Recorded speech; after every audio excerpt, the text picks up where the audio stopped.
말씀 찾도록 하겠습니다. 말씀은 요한계시록 14장 1절에서 5절 말씀입니다. 말씀은 요한계시록 14장 1절에서 5절 말씀. 다 찾으셨으면 제가 낭독하겠습니다.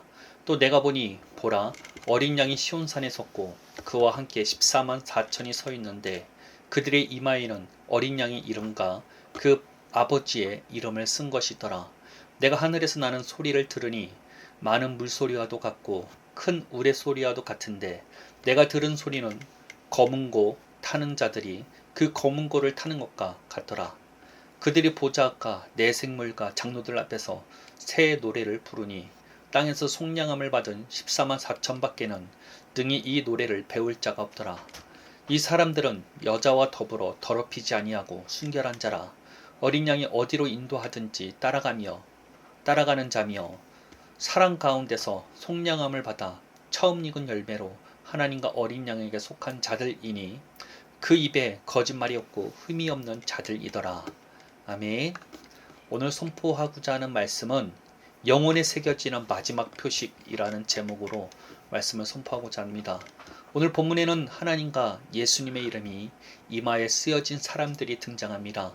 어떻게 보면 짐승의 표를 받는 사람들과 대척점에 있는 자들이라고 할 수 있죠. 그런데 이마에 하나님의 이름이 쓰여져 있다는 것을 베리칩이나 바코드 같은 물리적인 것으로 생각하는 사람은 아무도 없습니다. 왜냐하면 이것이 영적인 표현임을 알고 있기 때문입니다. 설령 실제로 새겨진다 해도 우리 눈에는 보이지 않는 부분이라는 뜻입니다. 그런데 유독 짐승의 표에 대해서는 모두들 물리적 표식으로 생각하는 경우가 많습니다. 계시록 13장 17절에는 이 표를 가진 자 외에는 매매를 못하게 한다라는 말씀이 있기 때문입니다. 그러나 짐승의 표 역시 물리적인 표로 보기는 무척이나 어렵습니다. 왜냐하면 요한계시록 전체의 맥락을 고려해야 하기 때문입니다. 요한계시록에는 짐승의 표 외에도 여러 표식이 등장합니다. 오늘 본문에 나온 하나님의 이름과 예수님의 이름이 이마에 쓰여져 있는 사람들, 또 음녀의 이마에 쓰인 바벨론의 이름 같은 것들입니다. 그런데 누구도 이것들을 실제적인 눈에 보이는 표식이라고 생각하지는 않습니다. 모두가 영적인 상징임을 알고 있기 때문입니다. 그런데 유독 짐승의 표만 물리적으로 주장하는 것은 계시록 전체의 맥락을 무시하는 것입니다. 요한계시록은 관련 없는 환상들을 짜깁기 한 책이 아닙니다. 하나님께서 요한을 통해 주시고자 하는 분명한 메시지가 담긴 책이라는 것입니다. 그렇게 그 안에 담긴 진리와 표현들은 하나의 맥락 안에서 이해해야 합니다. 단순히 한 구절만 떼어서 짐승의 표를 물리적 표식이라고 주장하는 것은 성경 전체가 말하고자 하는 더 큰 그림을 놓치게 만든다는 것입니다. 물론 우리가 짐승의 표를 물리적으로 생각하는 이유는 과거 교회에서 그렇게 배워왔기 때문일 수 있습니다. 그러나 그렇다고 짐승의 표를 단순히 눈에 보이는 것으로만 믿어버리면 정말 짐승의 표가 주는 핵심 메시지를 놓칠 수가 있습니다. 어떻게 보면 짐승의 표를 물리적으로만 보려는 시도는 진짜 성경이 주고자 하는 메시지를 보지 못하는 결과를 낳게 만든다는 것입니다. 그리고 더 나아가 짐승의 표의 대척점에 있는 14만 4천 명의 인침받은 자들이 과연 무엇으로부터 승리했는지를 알 수 없게 됩니다. 그렇게 우리는 짐승의 표가 무엇을 경고하는지를 정확히 알아야 합니다. 그래야 우리 하나님의 백성들이 어디에서 승리해야 하는지를 알 수 있게 되는 것입니다. 그렇다면 짐승의 표는 어떻게 받게 되는 것일까요? 우선 계시록 13장 15에서 17절 말씀을 읽어 드리도록 하겠습니다. 그가 권세를 받아 그 짐승의 우상에게 생기를 주어 그 짐승의 우상으로 말하게 하고 또 짐승의 우상에게 경배하지 아니하는 자는 몇이든지 다 죽이게 하더라. 그가 모든 자, 곧 작은 자나 큰 자나 부자나 가난한 자나 자유인이나 종들에게 그 오른손에나 이마에 표를 받게 하고 누구든지 이 표를 가진 자 외에는 매매를 못하게 하니 이 표는 곧 짐승의 이름이나 그 이름의 수라. 가장 먼저는 자신의 생명을 이어받아 우상 숭배에 참여하는 경우입니다. 15절에 보면 우상에게 경배하지 않는 자는 몇이든지 다 죽였다는 말씀이 나옵니다. 즉 짐승의 표를 받는 사람은 자신의 생명을 위해 우상 숭배를 하다가 받게 되었다는 것입니다. 사실 이런 일들은 역사 속에 자주 있죠. 계시록에 쓰여진 로마에서도 황제가 자신을 숭배하지 않는 자들을 실제로 죽이는 일이 일어났습니다. 우리나라에도 비슷한 일이 있었죠. 바로 일본의 심사참배 강요였습니다. 이런 강요에 자진 폐교하는 학교들도 있었고 주기철 목사님, 송량원 목사님 같은 분들이 개별적으로 저항하기도 했지만 대부분의 교회는 신사참배에 참여하게 되었습니다. 그리고 그들은 신사참배 이후에도 신앙생활을 계속했었죠. 교회에 나와 예배는 드렸지만 성경대로라면 실상은 짐승의 표를 받는 것과 마찬가지인 상황이 벌어졌다는 것입니다. 물론 심사참배에 참여했다고 모두가 지옥에 갔다고 단정하는 것에도 문제가 있습니다. 왜냐하면 예수님의 수제자인 베드로 역시 비슷한 일을 경험했기 때문입니다. 베드로 역시 자신의 목숨이 아까워 예수님을 부인하지 않았습니까? 그러나 그는 예수님 앞에 처절하게 회개했습니다. 이는 우리가 순간적으로 자신의 생명을 위해 주님을 부인할 수 있을 만큼 연약하지만 그 죄를 인정하고 완전히 돌아선다면 회복될 수 있다는 예가 되기도 합니다. 그러나 우리는 성경의 경고를 무겁게 받아들여야 합니다. 예수님께서는 자신을 부인하면 당신도 아버지 앞에서 우리를 부인하시겠다고 말씀하셨습니다. 이는 굉장히 심각한 죄이며 용서받지 못할 죄로 바로 넘어갈 수 있다는 점을 기억하셔야 합니다. 다음으로 짐승의 표를 받게 되는 경우는 자신의 생존을 위해 우상 숭배에 참여하는 것입니다.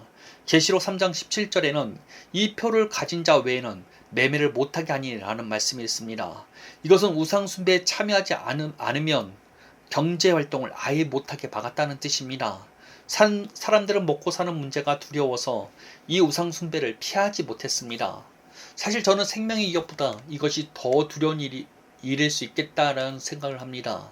한두 끼 굶는 것은 버틸 수 있습니다. 그런데 이것이 사흘이 되고 열흘이 넘어가면 그때는 상황이 무척 달라집니다. 극심한 굶주림으로 부모가 자녀까지 먹게 되는 일들이 역사 속에서도 등장하기도 했습니다. 그리고 최근에도 비슷한 일이 있었죠. 1990년대 중반 북한의 고난의 행군 때였습니다. 당시 북한은 최악의 경제난과 식량난을 겪었습니다.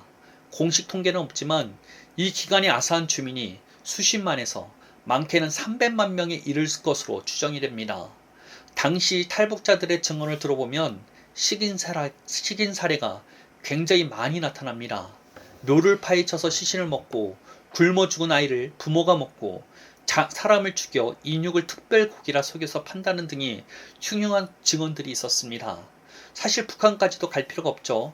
우리도 이를 간접적으로 경험한 적이 있습니다. 바로 코로나 사태였죠. 물론 이때 우상 숭배를 강요한다는 이런 일은 없었습니다. 그러나 국가가 개인을 통제하기 시작하면 어떤 일이 일어날 수 있는지에 대해서 깊이 생각하게 되었습니다. 국가의 통제를 따르지 않으면 직장생활이나 경제활동도 할 수 없게 만든 것을 보았습니다. 그리고 더 나아가 당시 교회가 코로나 전염병을 퍼뜨리는 곳이라 잘못된 인식이 있었죠. 그때 믿는 사람들은 자신에게 피해가 올까봐 교회를 떠나는 분들도 무척 많았습니다. 자신에게 피해가 올까 신앙생활을 더는 하지 않기로 결정한 것이죠. 즉 짐승의 표를 받게 되는 경우는 자신의 생명을 위해 또는 경제적인 생존을 위해서 우상 숭배에 참여한 자들을 말합니다. 그렇게 하나님의 인침을 받은 사람들 14만 4천의 성도들은 생명의 위협과 생존의 위협 속에서도 끝까지 자신의 신앙을 지킨 자들이라는 것입니다. 여러분, 이런 먼 미래에만 일어날 수 있는 일이 아닙니다. 역사 속에서 이런 일은 계속해서 이루어져 왔고 오늘날도 계속되고 있습니다. 가까운 북한만 해도 김씨 일가를 신으로 모시고 있지 않습니까? 그것을 따르지 않으면 생명과 생존에 위협을 받는 것이 바로 북한입니다. 그리고 이슬람 국가들 가운데서 예수를 믿는다고 공개하면 사형에 처해지는 일들도 일어나기도 했습니다. 그들의 법에는 이슬람이었다가 기독교를 개종하는 경우에는 사형에 처하게 하는 법도 존재합니다. 이런 일들이 내가 사는 나라에서도 충분히 일어날 수 있는 일이라는 것입니다. 만약 우리가 우리의 생명과 생존을 위협받는 상황에 처하더라도 우리는 신앙을 끝까지 지켜내야 합니다. 자꾸 피할 생각만 해서는 안 된다는 것입니다. 언제든지 우리가 경험할 수 있는 현실이기 때문입니다. 세상은 계속해서 강팍해지고 믿는 사람들에게 호의적이지 않는 것이 사실입니다. 큰 재앙이 닥치면 그 원인을 교회에서 찾는 일들이 있었습니다. 코로나 때처럼 말입니다. 이런 상황이 닥칠 때 우리는 우리의 신앙을 지킬 수 있겠습니까? 솔직히 생각만 해도 무척 끔찍한 일입니다. 그럼에도 불구하고 우리는 이런 상황이 닥쳤을 때 우리의 신앙을 지킬 각오를 반드시 해야 합니다. 왜냐하면 죽음과 생명의 위협은 잠깐이고 죽음 이후에 이어질 삶은 영원하기 때문입니다. 우리는 영적인 실체를 보아야 합니다. 아무리 세상이 미쳐서 날뛴다 할지라도 그때는 제한이 되어 있으며 마지막은 반드시 찾아온다는 사실입니다. 마지막 승리는 누가 할지가 이미 정해져 있습니다. 우리는 이 사실을 믿음으로 붙잡아야만 합니다. 그리고 지금부터 우리의 믿음을 다져야 합니다. 내 생명보다 그리고 먹고 사는 것보다 예수님이 첫 번째 순위가 되어야 합니다. 예수님이 전부인 사람들만이 이기는 자가 될 수 있습니다. 예수님 믿는 것을 수많은 종교 중 하나라고 생각하는 사람들은 절대 승리할 수가 없습니다. 예수님께서 전부가 되어야 합니다. 예수님께서 모든 것이 되는 사람들만이 마지막 하나님의 인침을 받은 자가 될 수 있습니다. 이것은 목회자들이나 특별한 직분을 가진 사람들에게만 주어진 것이 아닙니다. 우리 모두가 예수님이 전부가 되어야 합니다. 교회만 다닌다고 승리할 수 있는 것이 아닙니다. 예수님께서도 그렇게 이기는 자만이 구원에 이를 수 있다고 거듭 말씀하십니다. 이기는 자가 되시기를 바랍니다. 생명의 위협을 받아도 예수님을 선택할 수 있어야 합니다. 생존의 위협 가운데 있어도 예수님을 붙잡을 수 있어야 합니다. 이는 예수님이 전부인 사람이 아닌 이상 불가능한 것이라는 것입니다. 그러나 이것이 우리의 의지로만 가능한 것도 아닙니다. 우리는 능력 있는 복음을 반드시 경험해야 합니다. 예수님께서 우리를 사랑하셔서 자신의 생명을 아끼지 않으셨다는 사실이 내게 믿어져야 합니다. 예수님의 사랑과 희생이 나에게 새로운 기회를 주셨음을 믿어야 합니다. 예수님께서 허락하신 그 자녀의 유업을 경험해야만 합니다. 죄에서 승리하고 하나님의 뜻대로 살아가는 것을 경험해야만 합니다. 내가 하는 것이 아니라 하나님께서 내 안에 하시는 것을 날마다 경험해야 합니다. 복음에는 능력이 있습니다. 우리가 말씀대로 살기 위해 애쓰는 삶에서 하나님의 뜻대로 사라지게 만드는 능력을 가지고 있습니다. 그리고 그것을 누리게 하는 것이 바로 우리의 믿음에 있습니다. 그런데 이 믿음은 단순히 머리로 예수님을 인정하고 받아들이는 수준으로 경험할 수가 없다는 것입니다. 새 언약의 약속대로 사고하고 생각하는 수준에 이르러야만 경험할 수가 있습니다. 즉 말씀대로 생각하고 행동하는 때까지 이르러야 한다는 것입니다. 내 생각이 어떠할지라도 새 언약이 허락한 우리의 정체성대로 생각하며 살아야 합니다. 완전히 우리의 의식 자체가 말씀으로 바뀔 때 우리는 복음의 능력을 경험하게 됩니다. 그리고 이 복음의 능력을 경험하는 사람이야말로 예수님이 전부가 될 수 있는 것입니다.